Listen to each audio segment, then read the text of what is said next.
Everyone, welcome to code with Pradeep channel. आज हम बात करने वाले हैं सी प्लस प्लस के एक इम्पोर्टेंट टॉपिक के बारे में, जिसमें हर बिगिनर्स को क्या होती है, दिक्कत होती है। वो है कंडीशनल स्टेटमेंट। तो बिना टाइम वेस्ट किए चलिए शुरू करते हैं। सबसे पहले हम बात करते हैं व्हाट आर कंडीशनल स्टेटमेंट्स, कि कंडीशनल स्टेटमेंट्स क्या है। सी प्लस प्लस में कंडीशनल स्टेटमेंट्स का यूज हम तब करते हैं जब हमें अपने प्रोग्राम का फ्लो किसी कंडीशन के बेसिस पर कंट्रोल करना हो। ओके, ये डिसीजन मेकिंग स्टेटमेंट्स होते हैं जो एक कंडीशन चेक करते हैं और उसके बेसिस पर कोड को एग्जीक्यूट करते हैं। ओके, देखो ये जो कंडीशनल स्टेटमेंट टॉपिक है, जिन्होंने कोई भी लैंग्वेज करी होगी या फॉर एग्जांपल्स के लिए जिन्होंने सी लैंग्वेज करी होगी, उनके लिए ये टॉपिक वेरी इजी होगा, बिकॉज मोस्टली लैंग्वेज में सेम होता है, but C and C plus plus में ज्यादा डिफरेंस नहीं है। ठीक है, कुछ हद तक ही डिफरेंस है। ओके, फर्स्ट ऑफ ऑल हम बात करते हैं कि इफ एल्स स्टेटमेंट क्या है। ओके, इफ एल्स स्टेटमेंट ये तब यूज होता है जब हमें कोई कंडीशन चेक करनी हो और उसके बेसिस पर अलग अलग एक्शंस को परफॉर्म करना हो। ओके, सो डोंट वरी अगर कंफ्यूजन हो रही है, हम एक एग्जांपल करके देखते हैं, उसके बाद हमें क्लियर हो जाएगा कि इफ एल्स स्टेटमेंट्स क्या है। एग्जांपल्स करते हैं हम। ठीक है, तो उससे हमें क्लियर हो जाएगा। अब हमें एग्जांपल्स में क्या करना है, कोड क्रिएट करना है। जो यूजर्स अगर मान लो कोई भी नंबर प्रिंट करे, सॉरी यूजर नंबर एंटर करे कोई भी। ओके, तो अगर जो नंबर है वो है जीरो से अबव है, दैट मीन्स जीरो से बड़ा है, तो हमारे पास नंबर प्रिंट होके आना चाहिए कि नंबर इज पॉजिटिव। अगर वो जीरो से कम है, दैट मीन्स माइनस में है, तो क्या आएगा हमारे पास, नंबर इज नेगेटिव। ओके, तो यहाँ पर मैं एक बॉइलर प्लेट आता हूँ सी की, सॉरी सी प्लस प्लस की।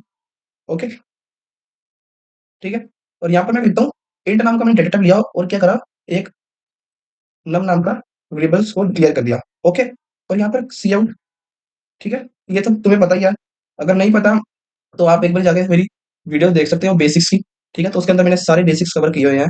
ठीक है, जो जो हम यहाँ पर आगे यहाँ पर या फिर आगे जो भी करेंगे तो उसके अंदर वो काम आने वाले हैं। ठीक है, तो मैं रिकमेंड करूंगा प्लीज उस वीडियो को जरूर देखें। ठीक है, और यहाँ पर मैंने नम नाम के वेरिएबल्स को क्या करा दिया, स्कैन करा दिया। ओके, अब यहाँ पर लगेगी मेरी क्या लगेगी, इफ कंडीशंस। इस कंडीशंस के अंदर मुझे क्या लिखना है, अपनी कंडीशंस लिखनी है जो मैं परफॉर्म कराना चाहता हूँ। मैं लिखूंगा नम ग्रेटर देन जीरो। इस कंडीशन का मतलब है कि अगर जो यूजर्स नंबर्स को एंटर करेगा वो अगर जीरो से बड़ा है, तो हमारे पास क्या प्रिंट होना चाहिए, हमारे पास प्रिंट होना चाहिए कि नंबर इज नेगेटिव। ठीक है, इन केस कोई भी यूजर्स नेगेटिव में, सॉरी यहाँ पे पॉजिटिव आएगा, पॉजिटिव। पॉजिटिव। ओके, और यहाँ पर मैं लिखता हूँ एल्स। एल्स का मीनिंग मैं तुम्हें बताऊंगा, एक बार मैं कोड लिख लूँ। तो अब मैं यहाँ पर मुझे लिखना है कि सी आउट। मान लो कोई भी यूजर्स गलती से नेगेटिव नंबर को एंटर कराए, तो मेरे पास लिखना प्रिंट होकर आना चाहिए कि नंबर इज नेगेटिव, कि जो तुमने नंबर्स को एंटर कराया है वो नंबर एक नेगेटिव नंबर है। ओके, तो देखो मैंने तुम्हें यहाँ तक समझा दी कि ये कंडीशंस लगी है और ये देखो, अगर ये वाली कंडीशंस क्या हुई, हमारी कंडीशंस अगर ये कंडीशंस ट्रू हुई, तो हमारे पास कौन सा एग्जीक्यूट होगा, इफ वाला ब्लॉक क्या होगा, एग्जीक्यूट होगा। In case this condition is a false, तो कौन सा पार्ट चलता है, एल्स वाला पार्ट चलता है हमारे पास। ठीक है, इफ का मतलब होता है अगर, अगर नम ग्रेटर देन जीरो है, तो हमारे पास सी आउट प्रिंट कर दो, number is a positive. Else का मतलब होता है नहीं तो, नहीं तो ये प्रिंट कर दो अगर नंबर ये ग्रेटर देन नहीं है। ओके, तो इसको सेव करके एक भी रन करके देखते हैं आउटपुट क्या आ रहा है। तो मैं यहाँ पर फाइल का नाम लिखता हूँ, सीपीपी एंड, तो मैं enter of the number suppose मैं कराता हूँ 5। तो मेरे पास तब भी पॉजिटिव लिखा आ रहा है नंबर, वाई पॉजिटिव लिखा आ रहा है नंबर्स। क्या रीजन है कि मेरे पास पॉजिटिव लिखा आ रहा है, नेगेटिव क्यों नहीं है, बिकॉज हमारा नंबर क्या होना चाहिए, zero, greater than zero, 5 zero से बड़ा है, तो हमारे पास पॉजिटिव नंबर लिखा है। तो चलिए अब इसका एक नेगेटिव में टच करके देखते हैं। मैं यहाँ पे करता हूँ -1 4, तो मेरे पास क्या नंबर आ गया, नेगेटिव। तो ये होती है इफ एल्स स्टेटमेंट। ओके, तो नेक्स्ट हम बात करते हैं नेस्टेड इफ स्टेटमेंट की। अगर एक इफ स्टेटमेंट्स के अंदर दूसरा इफ स्टेटमेंट हो, तो उसे हम नेस्टेड इफ कहते हैं। ठीक है, ये तब यूजफुल होता है जब एक से ज्यादा कंडीशन चेक करनी हो हमें। दैट मीन्स, देखो जो मैं पिछला एग्जांपल्स करा है, एक इफ्स के अंदर एक से ज्यादा इफ हो, इफ एल्स स्टेटमेंट्स को ऐड किया गया हो या फिर इफ को ऐड किया गया हो, तो वो बन जाता है नेस्टेड इफ स्टेटमेंट। ठीक है, और ये कब कब हमें यूजफुल होना चाहिए या फिर कब इसे यूज करना चाहिए, सपोज जब हमें एक से ज्यादा मल्टीपल कंडीशंस को चेक करना हो कि कौन सी क्या है, कैसे है। ठीक है, तो हम वहां पर नेस्टेड इफ का यूज करते हैं। चलिए एक एग्जांपल देखते हैं इसका। तो एक एग्जांपल्स करते हैं। देखो मैं सबसे पहले मैं एक एग्जांपल्स को लिख लूंगा, फिर उसके बाद आपको समझाऊंगा लाइन टू लाइन। ओके, तो सबसे पहले मुझे एक एग्जांपल लिख लेता हूँ फटाफट कि एग्जांपल्स क्या हैं। यहाँ पर वही सिंपल सा रहेगा, हम एक नंबर तो एंटर करा ही रहे हैं यूजर से। ठीक है, एंटर एनी नंबर्स, ओके। और यहाँ पर एक मैं इंट नम नाम का वेरिएबल्स लेना भूल जाता हूँ बार बार, सो ओके। और यहाँ पर मैं एक उसी वेरिएबल्स को स्कैन करा लेता हूँ, ठीक है। तो अब मेरी इफ कंडीशंस लगेगी, मैं तुम्हें बता दूंगा, डोंट वरी, मैं साथ के साथ ही बता दूंगा। यहाँ पर सेमीकोलन रह गया, ओके। तो इफ कंडीशंस लगा देते हैं हम, ठीक है। और यहाँ पर मैं लिखता हूँ नम ग्रेटर देन इक्वल्स 0। तो आप मेरे को बताओ कि ये कंडीशंस क्या काम कर रही है, तब तक मैं नेक्स्ट इफ की स्टेटमेंट लिखता हूँ।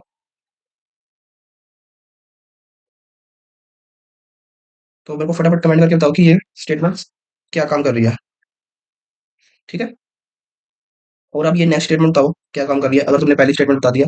नहीं तो अब इसको दोबारा चेक करो कि ये स्टेटमेंट्स क्या काम कर रही है। वैसे तुम्हें आइडिया तो लग गया होगा कि हम क्या करने वाले हैं इस कोड के अंदर। सो पेशेंस प्लीज। और यहाँ पर मैं क्या करता हूँ, एक एल्स स्टेटमेंट्स लूंगा। डोंट वरी, अगर समझ नहीं आ रहा है कि क्या हो रहा है ये, मैं बहुत ही इजी तरीके से तुम्हें बताऊंगा कि हम कर क्या रहे हैं, ओके। तो वैसे तुम्हें पता तो चल गया होगा कि हम इस कोड के अंदर क्या कौन सा कोड क्रिएट कर रहे हैं।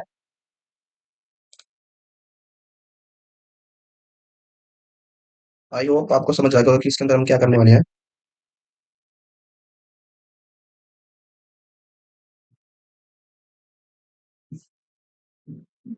सो अब इस कोड के बारे में हम समझते हैं, ओके।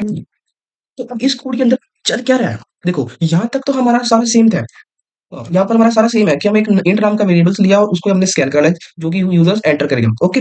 अब ये कंडीशंस क्या कर रही है, देखो इस एग्जांपल्स में पहले नंबर पॉजिटिव है या नहीं ये चेक हो रहा है। इसके अंदर ये कंडीशन है, ये कंडीशन चेक कर रही है कि नंबर पॉजिटिव है या फिर नहीं, ओके। और जो सेकंड इफ है वो हमारी कंडीशंस क्या काम कर रही है, इफ कंडीशन से इवन या ओड चेक हो रहा है। ये वाले इफ कंडीशन से क्या चेक हो रहा है कि नंबर इवन है या फिर ओड है। देखो नम हमारा क्या है, जो सपोज करो कि यहाँ पर नम की जगह यूजर्स ने 10 डाला, ठीक है, और 2 से डिवाइड हो गया तो 5 आ गया, ठीक है। मॉड्यूलर मॉड्यूलर हमारा 0 है, ठीक है। अगर 0 हुआ तो हमारे पास ये कंडीशन प्रिंट होगी, ठीक है। नहीं तो ये कंडीशन प्रिंट होगी। और ये तुम्हें पता है कि एल्स कंडीशन एक और क्यों लगाई है, नंबर नेगेटिव के लिए। तो इसको हम तीनों कंडीशंस परफॉर्म करके देखेंगे कि ये कैसे वर्क कर रही है, ओके।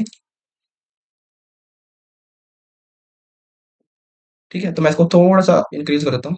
तो यहाँ पर मैं लिखता हूँ, सबसे पहले मैं क्या लिखूंगा, सपोज करो मैं 10 लिखूंगा। तो अब इसका आउटपुट क्या आना चाहिए हमारे पास, पॉजिटिव है। नंबर पॉजिटिव भी है और नंबर इवन भी है। तो एक बार नेगेटिव में भी चेक करके देख लेते हैं कि नेगेटिव में गलत तो नहीं आ रहा है। नंबर कर लेते हैं हम, नंबर इवन है अभी भी, सॉरी मैं 16 ले लिया मैंने यार, शिट क्या। तो मेरे को यहाँ पर कोई नेगेटिव नंबर सोचना पड़ेगा, तो मैं यहाँ पर लिखता हूँ 19। तो number is odd and positive. देखो नंबर हमारा ओड है, पर है क्या, देखो 0 से बड़ा है, पॉजिटिव नंबर है, ठीक है। जो ये ओड है, यहाँ पर कौन सी कंडीशन चेक करिए, सेकंड जो इफ के अंदर लगी है, और ये फर्स्ट वाला इफ है हमारा, ठीक है। और एक नेगेटिव नंबर भी प्रिंट करके देख लेते हैं क्या नेगेटिव नंबर वाली कंडीशन ट्रू है या फिर फॉल्स। यहाँ पर माइनस, सॉरी यहाँ पर करो माइनस, तो number is a negative, okay. तो ये होता है नेस्टेड इफ स्टेटमेंट्स। तो नेक्स्ट हम बात करते हैं स्विच स्टेटमेंट की।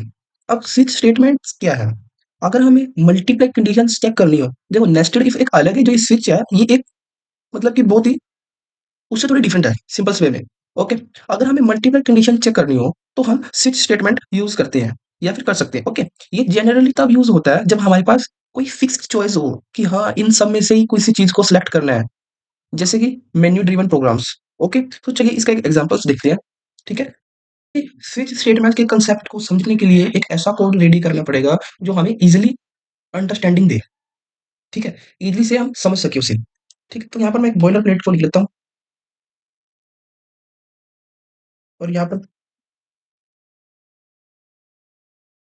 यहाँ पर मैंने एक वेरिएबल्स ले लिया, एंटर नंबर 1 2 3। अब इसका मतलब क्या है कि हम यूजर से 1 से 3 के बीच में कोई भी नंबर्स को यूजर्स एंटर कर सकते हैं। और यहाँ पर मैं चॉइस चॉइस वेरिएबल्स को डिक्लेयर करता हूँ, ओके।